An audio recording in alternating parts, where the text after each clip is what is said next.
This is something we see done against Vitality a lot, where you have the strong AD carry laner for Attila, the Draven being banned away, and then these lane-dominant champions for Cabochard being removed. But when you have Vitality on the Rift, you always look towards picks like the Jarvan that they love to flex around and wonder, with that not banned away, how high does a team like Fnatic value taking that away? And now that we've seen it actually hit the ban bench, I do want to put a magnifying glass over the Hecarim pick. That is a Hecarim top that has been flying around the solo queue. Can be flexed into the jungle, but normally in the top lane, and I expect it to be pick or banned every game this series. And notice here that Lucian is left up and available. Now, more often than not, when that pick is up and Fnatic are blue side, they look to secure that from Rekkles. And now with the Braum being hovered on the other side, Vitality could very easily secure themselves a strong bot lane 2v2. And a lot of pressure then onto Attila and Jactroll to make the most out of those priority picks. If it does end up being a Lucian here, Braum, of course, strong in just about any situation, so securing early makes a lot of sense. Jarvan, interestingly enough, a flex pick for Vitality, will be the second lock-in. What's interesting for me is kind of where these teams put their priority. You already mentioned that Fnatic love to grab a lot of firepower early for Rekkles, a lot of lane-dominant champions like that Lucian. On the other side for Vitality, they love using the flex pick of the Jarvan between Cabochard and Mowgli. They will sacrifice almost everything to create a strong side of the map top side. Bwipo said it, if you don't crack under Cabo, you can just win the game against Vitality. But if Cabo has his way with you, there's a reason why he's the most dominant top laner in the LEC. There absolutely is, and now that we see Fnatic pick up this Lissandra for themselves, something that Vitality often do is save counter pick in mid lane for Jiizuke. But we see Lissandra, we're reasonably sure that's going mid lane for Nemesis. I think this is a time for Jiizuke to pull out a pick like the Zoe to counter it against. Don't I hear the crowd go, ooh, Vayne throwing down the gauntlet. I was peeking in at the solo queue. Everyone in the LEC is spamming this champion. Rekkles has been driving it home, putting in the time, putting in the numbers on Vayne. He's ready.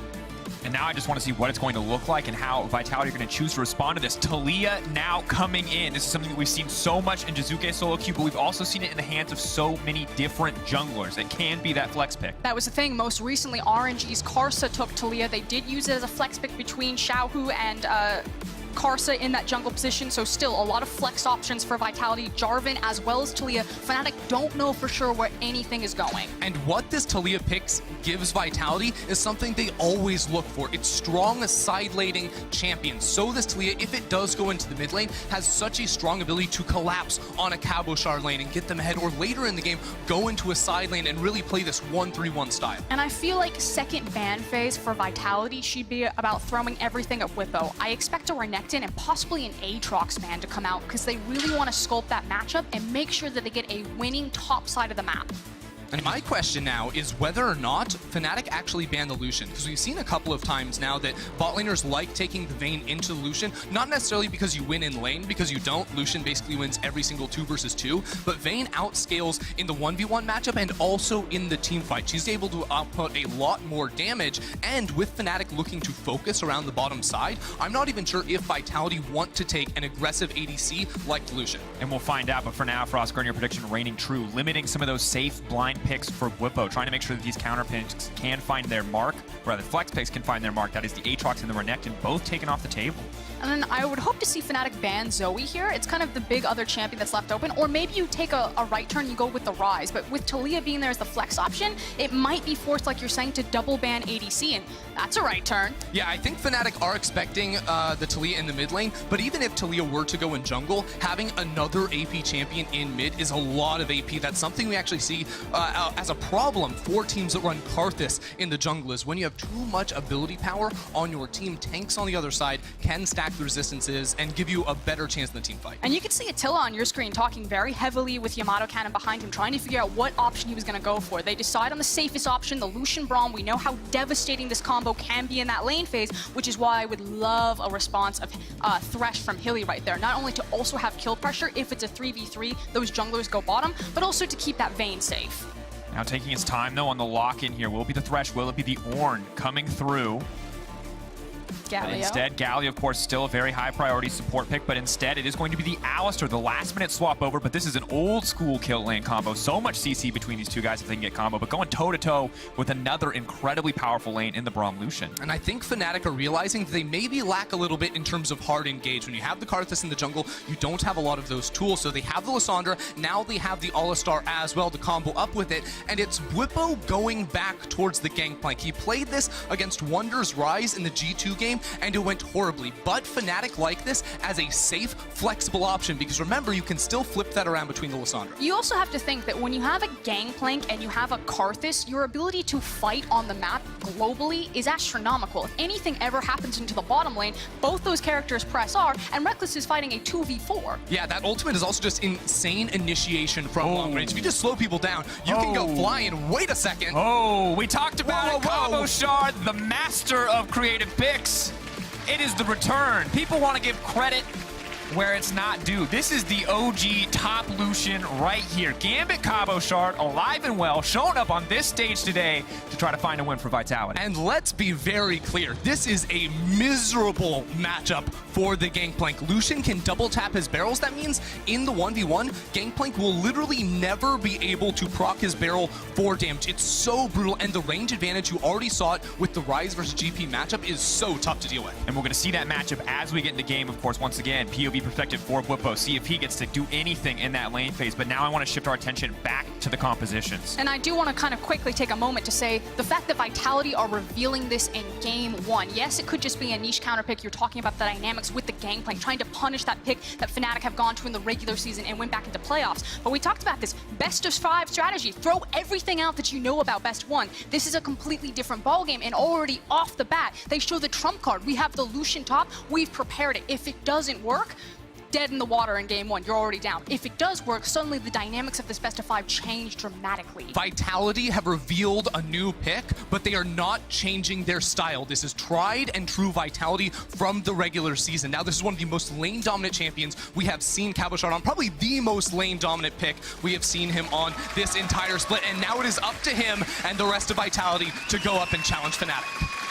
What a perfect way, once again, to start off the first LEC playoffs, the first best of 5, Fnatic versus Vitality. Rekkles is Vayne. Got Bwipo on the Gangplank. So many signature picks now coming through with Cabo. Puts the Lucian into his hands. Who will come out on top? Number one question in our mind as we kick off this series.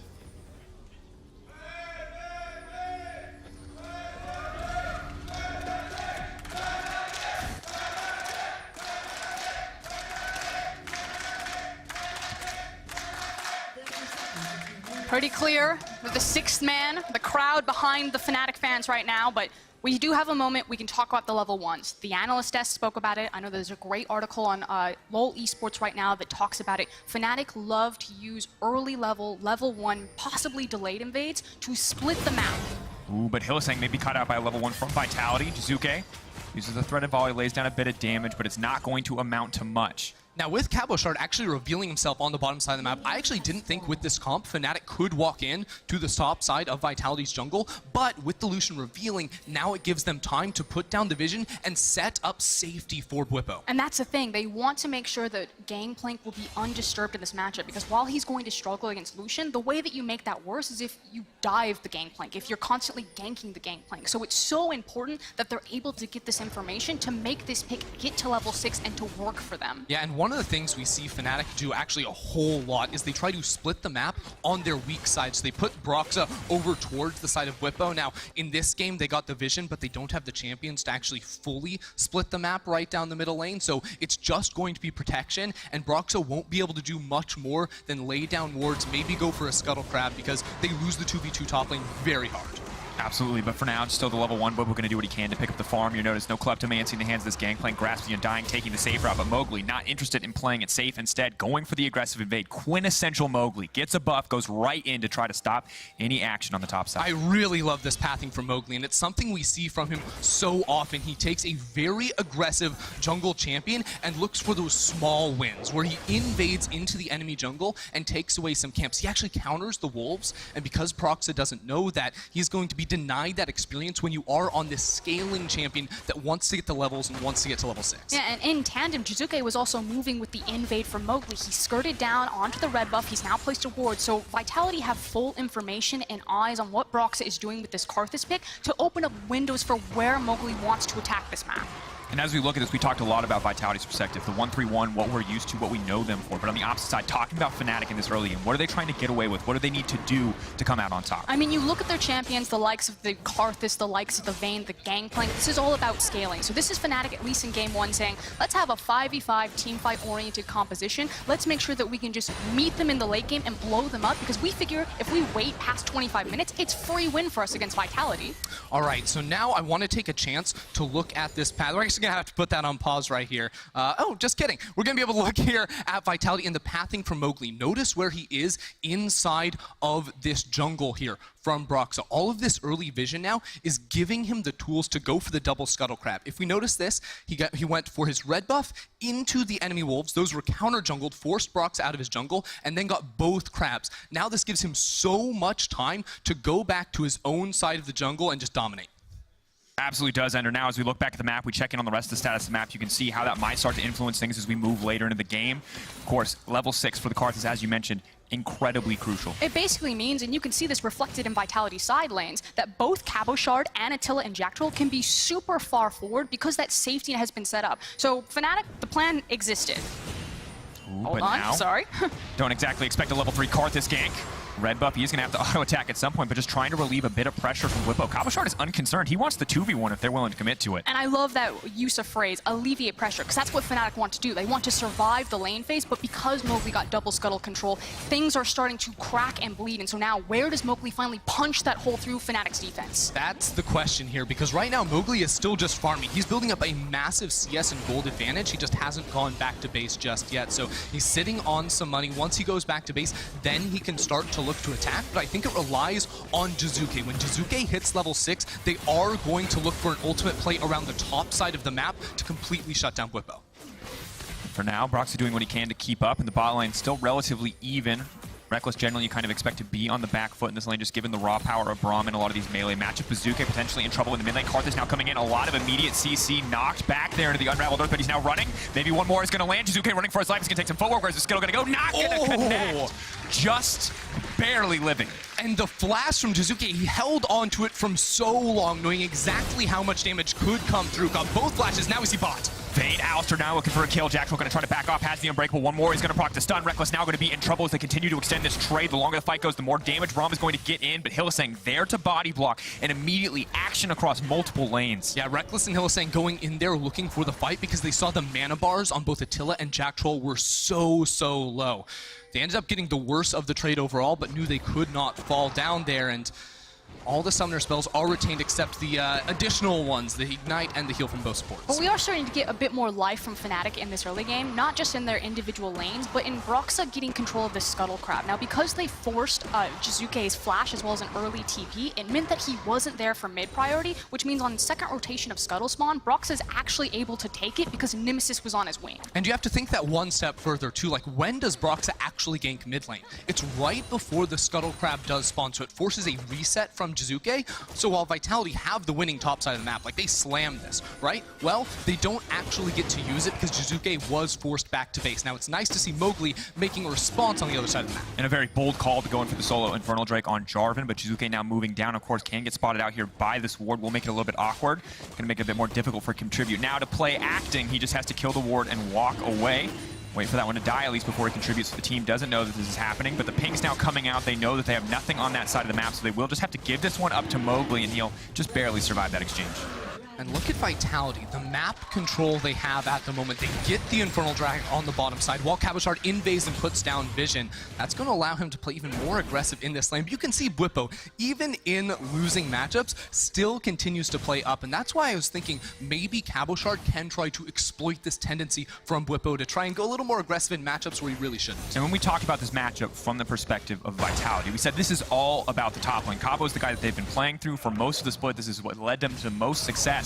But is he building a big enough advantage right now in what was a counterpick matchup? I think it's also about kind of redefining what it means for a Vitality's playstyle. People expect them to still be this very explosive, kill-heavy, fight-heavy team, and while that is true for them kind of in that mid and that late game, early on, it's about small advantages. Exactly, and it comes down from Mowgli and Cabochard. Mowgli through his counter-jungling, trying to build up CS leads, and Cabochard getting strong matchups so he can build up in these small trades. You get the CS, you get chunks down, down onto the enemy tower, and you build up small but sure leads until eventually you hope to reach a critical mass. Cabochard now just backing off, using the ultimate to disengage. Broxah doesn't want to push any further. Mowgli on the way up, though. As is Nemesis. Bwipo, though, still with the flash available. A bit of a difficult spot for them to find themselves in. Now, both sides do look like they are going to back off. Mowgli, of course, knowledge of the bush is unwarded. Can continue down. Could look to extend the play, but Bwipo now waiting in the bush. This is a difficult spot for him to be in. Has to be careful.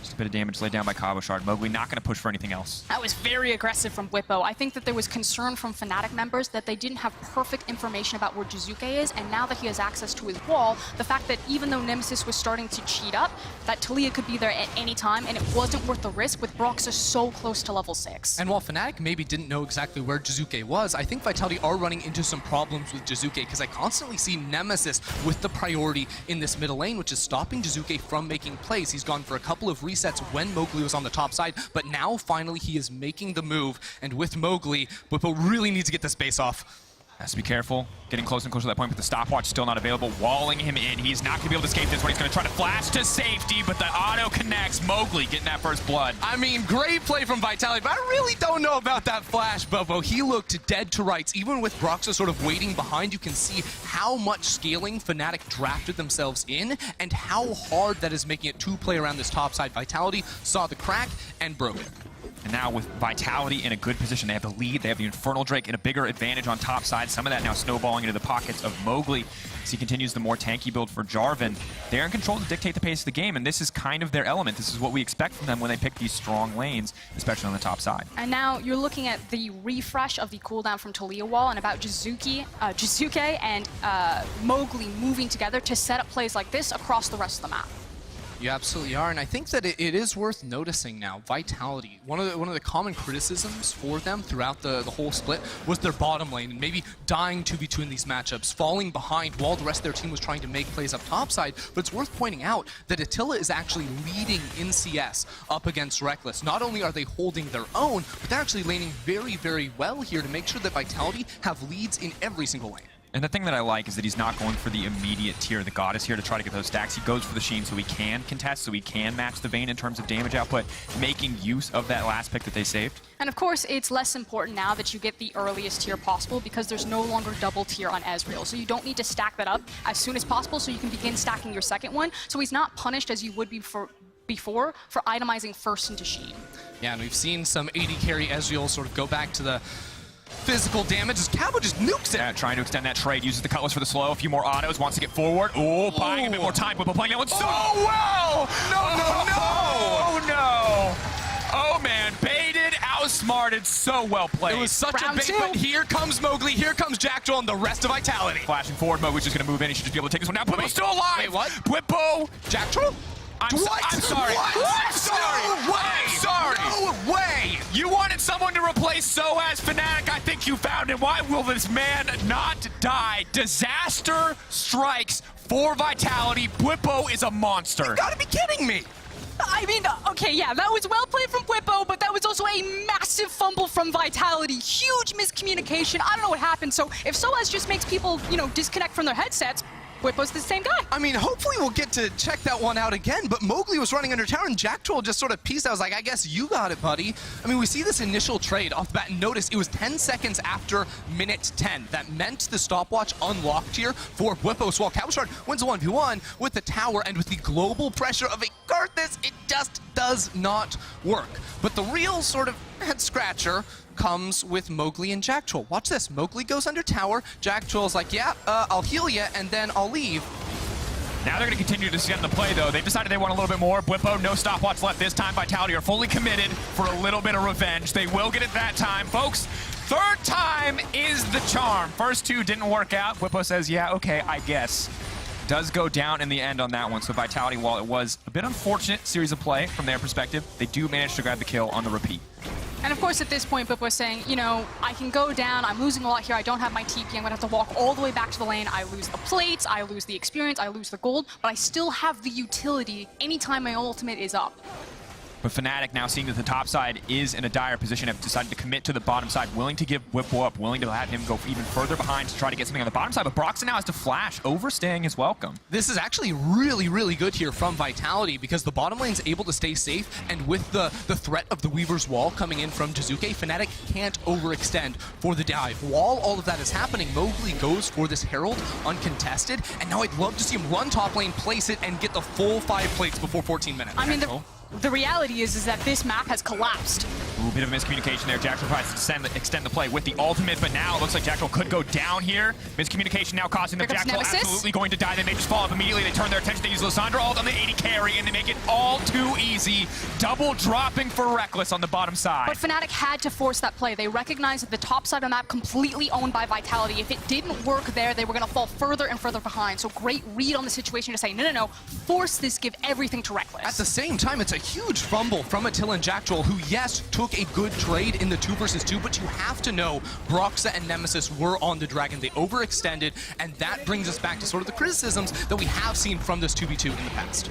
Definitely a question mark moving forward into the game. Cannot afford to not be on the same page in those all-in situations. But the good news is the Herald now used, grabs another 2 plates. Cabo, while he has no mana, remains uncontested on this top side. That's going to be 10 plates now going over if they go for this one, but they're going to opt out. Still massive gold over to Vitality. I mean, just look at the pressure they have on the top side. Now, there's a line of red wards just seeing every single move that Fnatic make, and this is especially important because Hylissang was actually walking up towards the top side, and that maybe Fnatic were going to punish them if Cabochard overstayed, but they saw the members of Fnatic. Vitality said, we don't need this extra plate, we can back up and stay safe.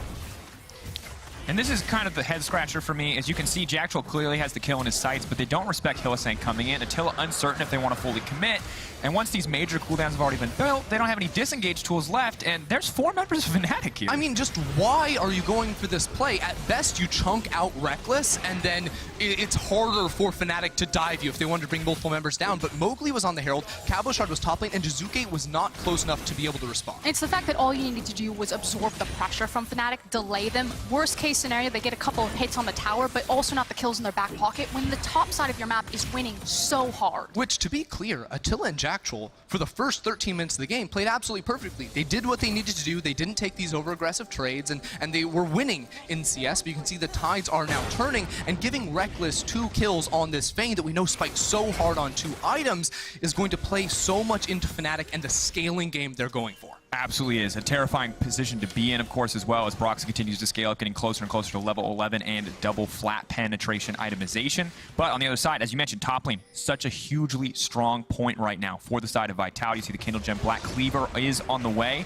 Mowgli, though, does now have to back off here, so overall, despite what looks like Vitality kind of dictating the pace for most of this game, Fnatic have been punishing left and right and keeping it still a pretty close game, about a 1K difference between them. I mean, they're finding their windows where they can get in these quick jabs, but it's still Vitality that have been eating up most of this map, and topside's about to go down. The fact is that with the Bork completed and the Kindle Gem on the way, there's so much safety for Cabochard having the CDR as well as the extra health, and infinite sustain to just sit up into this tower. Bwipo was never going to move him from that point. And while Vitality have a lot of advantages right now, specifically around Cabochard, I think we have to talk about how this team actually looks to play games, because this composition and the style Vitality have had all split long is not about, you know, getting to 25 minutes, having a big team fight around the Baron buff, and then winning. Rather, it is about setting up Cabochard to be a strong split pusher, to dominate in the side lane and continually build up an advantage more and more and more until you reach a point on this Lucian where you can just take over a side lane entirely and no one can match. But what's really interesting about Fnatic's composition is how it can actually play around a 1-3-1. You know, let's say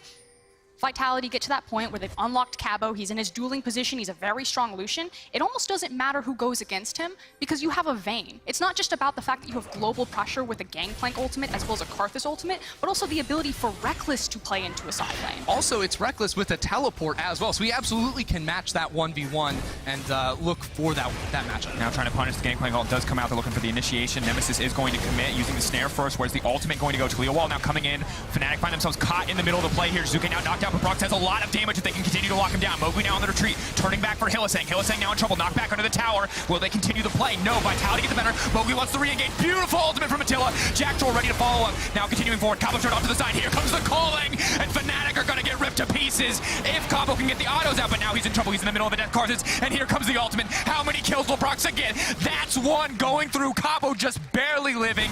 What a bloody fight. Vitality got the first kill, but they couldn't continue the fight. They have no ability to team fight with this composition. Fnatic were able to stall out, kite back, stay alive for long enough. They were able to turn the fight completely around and try to get this mid tower. It was also the fact that Rekkles was practically untouched for the longest time, sitting on full health. The Vayne eventually just walked through them. Now sitting at 4-0, should be able to go back to base and pick up the Ginsu's Rage Blade. That means true damage coming in on every other auto attack for this champion. And this Alienware replay just shows us how intense this game is, how many small mechanical decisions come through. And initially, I actually had concerns for Fnatic coming into this. They were trying so hard to force, but Hilly just cannot get in range to hit the combo there. He burned his flash last time until he eventually turns and finds Jiizuke, and I'm like, oh no, Fnatic, you've overreached. You've extended everything that you wanted. But now think, where does the damage come from Vitality? Mowgli looks for the initiation, but as soon as he has to flash out of the fight, there's just not enough health bars on the side of Vitality. They have 2 marksmen, they have a Taliyah as well. They need a frontline if they want to look for this type of fight. And unfortunately, they don't have that ability, so the fact that they got baited into this 5 versus 5 is going to actually set them behind. Now Fnatic turn their attention to the Ocean Drake. We'll see if Jiizuke can do anything to contest it. No, just throws down the wall. Is going to continue to extend the play, though. Looks like they may try to catch someone out. TP coming in from behind, though. Jiizuke getting knocked back over the wall. Has to be careful. No flash after the last fight. Bwipo is right behind him. It is a split fight, but attention is now shifted towards Rekkles. He does get knocked up. Beautiful ulti coming in from Jactroll. Rekkles should drop here. Mowgli does grab the kill, but it is a 1-for-1 in the end. Mid laner for AD carry. Big shutdown there going on towards Mowgli, and they're the ones with control over this middle lane. They actually have a lot of minions here. If they wanted to, they could try to get some damage down on this tower or just look to steal camps away from Fnatic. And now as the game reaches what is a very breakneck pace, we will see the Gangplank ult try to slow it down a bit for us, try to stop the Vitality from pushing any further. Now we are letting fans vote on who we follow on our POV stream next game, twitch.tv/RiotGames2. And we're going to be in the mid lane. Who do you want to see? You can spam now in chat Nemesis or Jiizuke, depending on whose perspective you want to see as we move into the Baron setup phase currently. And it's hard to say, because on the one hand you have a key initiator, on the other hand you have someone with a wall that can be anywhere on the map. Hard to know for certain. I think Jiizuke is going to be pretty important for Vitality if they want to make it happen. You can see how he uses the wall here to funnel off the rest of Fnatic. And while he gets butted out, has no flash, Rekkles was left alone. Everyone on Fnatic's trying to dive on towards Jiizuke. So ultimately, it ends up being the shutdown and the worth trade on the side of Vitality after Jactroll landed a pretty nice ultimate to CC Rekkles. And I know you said this before, Ender, that Vitality typically don't look for a style where it's one big team fight in front of a Baron, but the Baron is live, and Rekkles doesn't have flash. So for the next, let's say, a couple of minutes until that flash comes back up, Fnatic will want to be avoiding a lot of fights unless they're just easy picks, waiting for that Vayne's flash, because Jarvan just lands on Rekkles. There's nothing he can do. He's just dead. Yeah, and you ask the question, like, what's better, a team fight comp or a split push comp? And honestly, we've seen so much team fight comps, and I think it's because of the Baron buff. What it sort of acts as is just a giant, center of gravity that pulls everyone in towards it. The second Fnatic send 5 members towards it, Vitality have to respond to 5 members. That means Cabochard cannot be in a side lane, and eventually it's going to come down to a team fight around this Baron rather than Cabochard knocking on towers and getting an eventual inhibitor, which is what they want. Now the engage is coming through. Jiizuke once again caught out. They're trying to find the disengagement. Jiizuke just gets absolutely blown up. Nemesis is next, though. Rekkles off to the side. Cabo ready to find the fight if he can. It's a split fight overall. Cabo over the wall, a difficult position to be in, but now the ultimate coming in for Broxah. Jactroll running forward, knowing he's dead anyway, hoping to get concussive blows off. But with another member down, the fight now in favor of Fnatic. 4v3, both sides going to disengage. But they've got so much zone control with Bwipo on this Gangplank that they are able to just stay on the inside track towards the mid lane tower and get all of the control that they want between mid and that red side Vitality jungle. Place down all the wards, sweep everything out, and again, that big Baron fight, that's about to come. And it's always going to keep Vitality guessing, because especially when key members like Jiizuke do not have the flash, he cannot DPS in these fights. That's 3 times in a row he's been caught out and unable to make a move. And we had some questions, Hilly was flipping through all these different supports. Am I going to go for the Galio? Am I going to go for the Thresh, the Alistar? One of the signature things that Alistar has with someone like a Lissandra is the snap CC and engagement. Galio takes a wind-up time with the taunt. If you find anyone, instantly Hilly can be on top of them. Yeah, there's just no counterplay to Jiizuke other than don't be in that position. You have to be much further back within the team fight. And once again, with Broxah using the ultimate to finish off members, you can see Vitality, they want to fight with the way they're positioning, but they don't know how to actually approach the 5 versus 5. And as we move later in the game, it does feel like Fnatic is getting more and more control, and has to be crucial in this game one for Fnatic to come out swinging, come out with a win. Because a lot of people were critical when they snap-picked Vitality, when they could have picked SK, but they didn't wait. They immediately locked in Vitality to say, we know this team. We do not think that this team can secure a lead as we move into the late game, and this is their opportunity now to prove it here in game 1. And it just kind of goes back to everything that Bwipo said when we had that sit-down conversation with him, Drakos. You know, if you wait out Vitality 30 minutes, it's free win. He said, I've got the AD carry Rekkles. AD carry Rekkles is also on Vayne of all picks, and it looks like Bwipo's call is coming to fruition. And now, have to start wondering what the next big explosive fight is going to be, because we've also seen Vitality be a team that managed to pull victory out of the jaws of defeat so often, find these creative ways to find wins, find these crucial picks or fights that can go in their favor, but it only gets harder from here because, once again, the impact of that KArthus in these fights makes them so much harder to play. Jiizuke, not on a hyper-mobile champion. Once his flash is gone, he is very vulnerable. Yet he does have his flash back once again, so it becomes a little bit easier for him to approach these fights. You can see he's actually using the teleport to get back in towards this middle lane, and this plays into the idea that Fnatic just want to suck Vitality into the 5 versus 5 by grouping up and looking for picks, especially around an Ocean Drake that's spawning, or the ever-present Baron Nashor. Vitality are constantly playing this game where they want to go in. Mowgli trying to find the engage. Jactroll here for the follow-up. They have to be careful though. Unbreakable already used. Attila off to the side. Nemesis looking for the re-engage. They're now backing off. Bwipo has used the ultimate. Ultimate now coming in for KArthus. That's going to be 2 quick kills. Hylissang going to keep the ball rolling. Double dropping for Broxah. They want one more. Hylissang flashing forward. Looking for that auto. Will not be able to grab it. But the ultimate is there from Nemesis. The engage is clean. It will keep the fight going. A beautiful turn from Fnatic. And Fnatic can run straight towards the Baron now. Mowgli's going to be dead for another 20 seconds. Broxah actually going to be spending some time starting up this Ocean Drake.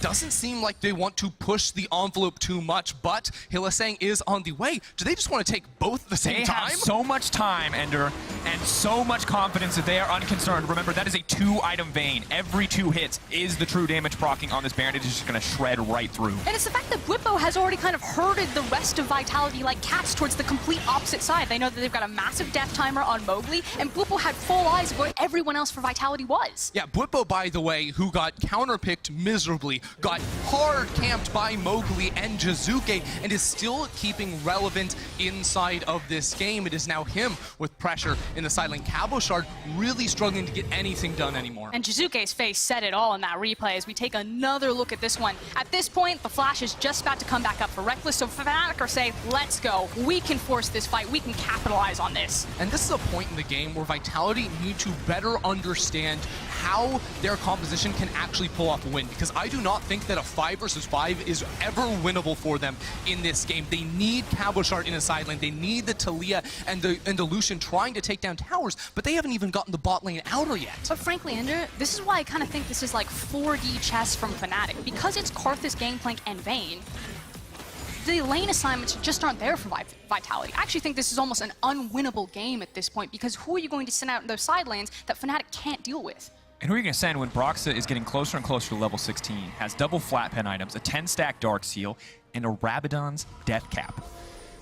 Who has enough of a health pool to survive that? It's Mowgli. Mowgli can't split push, he doesn't have any damage. I feel like every single player on the side of Fnatic played the same, like they had the same story in this game where it's like, you know, get bullied around early, Bwipo lost lane, Broxah was getting invaded by Mowgli, but eventually just do way more damage than you. And with the scaling of literally every single champion on Fnatic's side, it becomes so easy for them to look for the plays and look to close it out. See a lot of damage getting put down onto Nemesis, but the Gangplank ult just forcing Jiizuke even further back as this tower is now set to fall. Bwipo trying to retreat on the bottom side. It's going to take a lot of resources if they want to extend this one. Concussive Blow is not going to be cleansed away by the orange, however, but no follow-up here. So we'll walk in face first from Jactroll. Has to be careful, but not concerned. Knows it's just Hylissang. Hylissang maybe overstaying is welcome. After shock down proc, he's going to get knocked back. Beautiful use of the Blast Cone. That's going to be a free pick.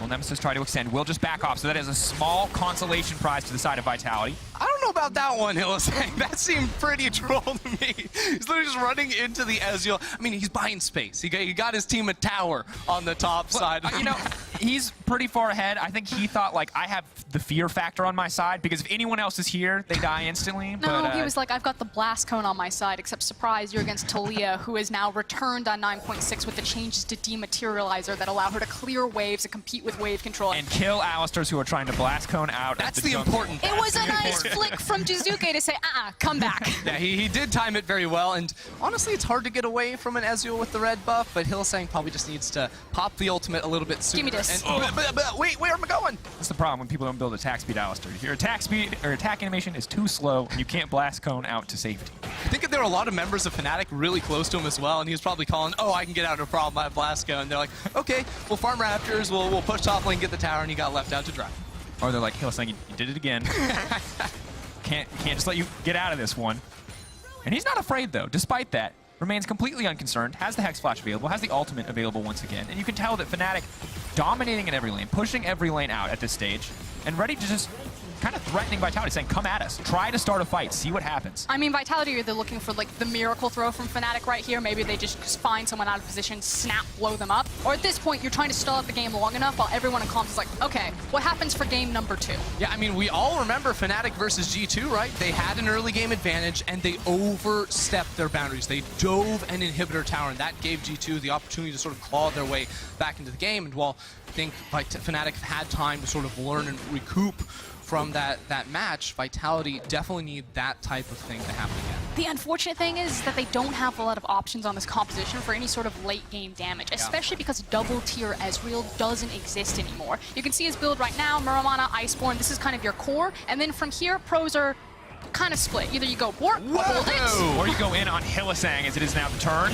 You see the ultimate coming into the Gangplank as well. Hylissang now Nemesis is off to the side, ready to lock down Attila. Attila immediately flashes out. Mowgli now on the retreat. Eyes on Broxah. Is the Requiem going to come down? Mowgli incredibly low, but I don't know if he's low enough. Broxah opts not to pull the trigger yet. And Cabochard was in bottom lane that entire time. They didn't have the damage, the extra damage coming from him. Still a decent fight from them, but they lost both flashes on their bottom laners. Fnatic didn't lose too many summoners. This is going to be a tough spot to be in. Rekkles now moving in. The rest of Fnatic ready forward for the collapse. Got 2 James with dashes. They're going to have to commit something to find a kill here. Nemesis would have to flash, but there's a blast cone as well, so it will be the disengage. Just take the Infernal, Fnatic. It's free. And Triple Ocean, too. Where in that situation where Mowgli maybe gets a little bit of damage down, maybe gets 1 or 2 cooldowns, Fnatic are just full health again next time you want to fight. Okay, but back to Ezreal right now. So he's in 2 places. Your core is Iceborne and Muramana, and then you either have to choose, you either go the Hextech Gunblade or you go for your Blade of the Ruined King. I like the emphasis on kind of the AP burst by taking Sorcerer Shoes, and personally, I feel that Hextech feels a lot better because you still kind of have that assassination potential. Yeah, there's also some fun things with a Hextech as well, where you get extra healing from both your W and your E. Those are the magic damage spells that typically you don't get out of the Blade of the Ruined King. But this is the traditional Ezreal build that was sort of the stock blue standard. Ezreal. It was the blue Ezreal standard up until, about a year ago when that double tier build was first introduced. So it's what Attila is comfortable with and what he's going to be hoping he can try to contest Fnatic with. And it means you have so much kite potential as well as the ability to fight front to back, and that's what we saw kind of in the last team fight from Vitality, that between the Ezreal and the Taliyah, they're still able to put down great chip damage, but the issue is that there's just so much hard engage from Fnatic's composition, so as long as Vitality can survive that, maybe they whittle their way, weasel back into this game, but if that hard engage ever finds them, they're done. Yeah, flashes are absolutely important. Jiizuke actually using the Unsealed Spellbook to switch over to Cleanse as well to keep himself safe against the initiation of Nemesis. He did just finish the Rabadon's Death Cap as well. It's probably the best spike you can look for, but Hylissang on the flank. Flank now looking for the fight, looking for the engage. Is going to use Righteous Glory now leaping forward, wants to knock Attila right back into the team, and the follow-up is there. Immediately, Rekkles is just going to tear through them. The double for the Vayne. Rekkles wants to keep it going, has to be careful. Flashes forward, unconcerned. Out comes the Requiem. Bye-bye to Jiizuke. That's another one dropped. Mowgli running for his life now as well. Ulti still connects as well. The animation was already finished. Mowgli now set to fall. Another kill dropping for Fnatic. And the hard engage found Vitality, which means it's not only going to be the Baron, but surely the game at this point. Fnatic have everything, including coming up to a 10k gold lead. Yeah, Fnatic, they're duoing the Baron while the other 3 members, because everyone stayed alive on their side, are still going to be pushing up. Cabochard couldn't TP into that fight. He was recalling in bottom lane when Fnatic found their mark, and 2 inhibitors will surely fall. And Hylissang has been fishing for that flank for at least 5 minutes now. He finally finds it. And the game is just now set to end. 2 inhibitors dropping. They can look to turn the fight onto Nemesis, but the rest of Fnatic now set up to collapse. Hylissang ready for one more headbutt pulverize. But instead, they set their sights on the inhibitor and they retreat. With 2 down, though, without a composition that does well in these fights, you have to feel like Vitality are just planning for game 2. Or gonna TP in and try if this is the last-ditch effort. They must make a play like this, but it's a Taliyah on the flank, and she's gonna set up the wall. Oh no. Hylissang's here. Oh no. Bye-bye. Oh, wait a second. Jiizuke, I believe, has finished the death cap now. That is one terrifying Taliyah. We have hit the late game status, but no one else is here. He's trying desperately to run. Does manage to get a bit of damage down, but only a mid laner killed. Huge commit, but honestly, really no other options were left. Yeah, exactly. Hero attempt from Jiizuke right there. Not only that, but just puts, I think it was Nemesis, into the ground. Yeah, just instantly blew him up. You can see the flank from Hylissang. Watch how he holds onto his spells. It's a Q flash for the knock-up onto Attila, so he can headbutt him into the face of Rekkles. Rekkles, like, sneezes on him. The Ezreal instantly dies, and then Broxah participates in this fight with the 1 button.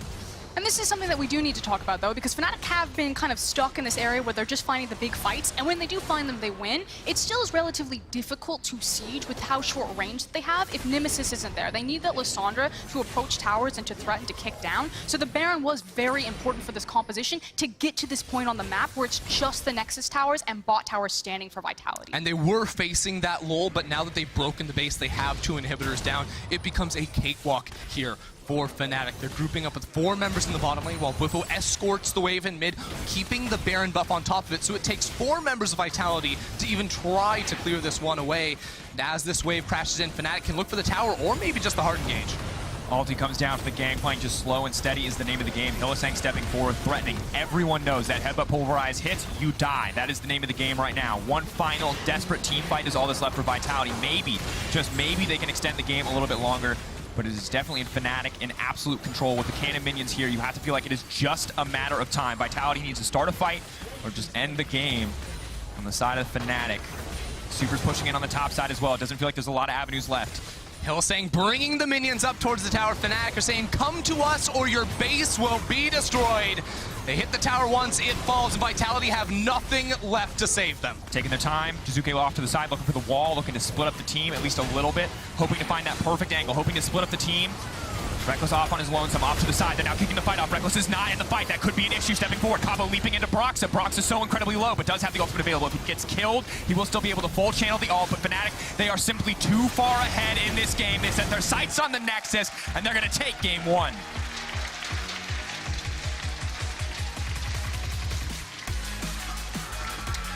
Fnatic called the bluff of Vitality. They said, sure, you can play the strong top side of the map. Sure, you can play the strong early game, but if there's something we know how to play, it is the team fight phase. It is the scaling picks on their side. They did not allow Vitality to get a large enough lead, and they're able to make it look easy once Baron rolled around. I mean, the first 3 picks said it all. KArthus, Lissandra, and Vayne. These champions had a very clear setup. The zone control for the Vayne, it was going to be about Rekkles. It was going to be sitting back and kind of waiting out these big late game scaling options. And a departure from what we saw a lot in the second half of the season from Fnatic, where they built these massive leads in the earliest portions of the game, where it was clever jungle pathing that led to massive lane leads that extended, these huge advantages, and now they were willing to take a backseat.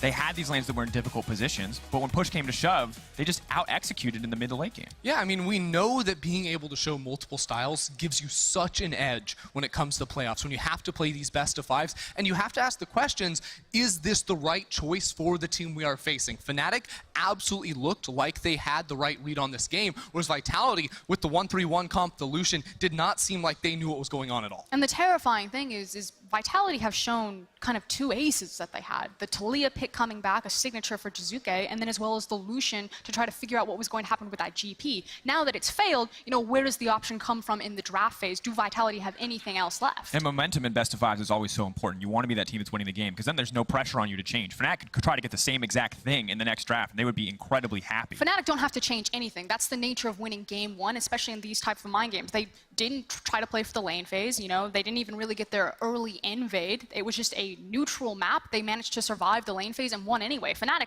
just run it back the same way until they force you to change. Yeah, Fnatic are in a great spot, and for Vitality, the question becomes, yes, we revealed some picks, but more importantly, I think it's that they revealed that they're still playing the style that was working for them for a long time, but towards the second half of the split, no longer was. And that's going to be a real issue for them if they can't execute on the strong solo lane picks to get away. And that brings us back to something Deficio said on the desk, which he says, hey, I think this is a Fnatic win, but if Vitality are going to win, how's it going to happen? It's a single style. It's unique picks that Fnatic aren't ready for. Single style, unique picks, bad news. The third portion of that, Fnatic were ready for them. Fnatic did not, you know, drop at the sight of new picks that we've seen like Taliyah and the Lucian in the top lane, and it leaves you wondering what else is left in the tank for Vitality. That's the question on our minds, because the reigning champions are looking to make a statement here in round one. We'll see if they can take us to match point when we return.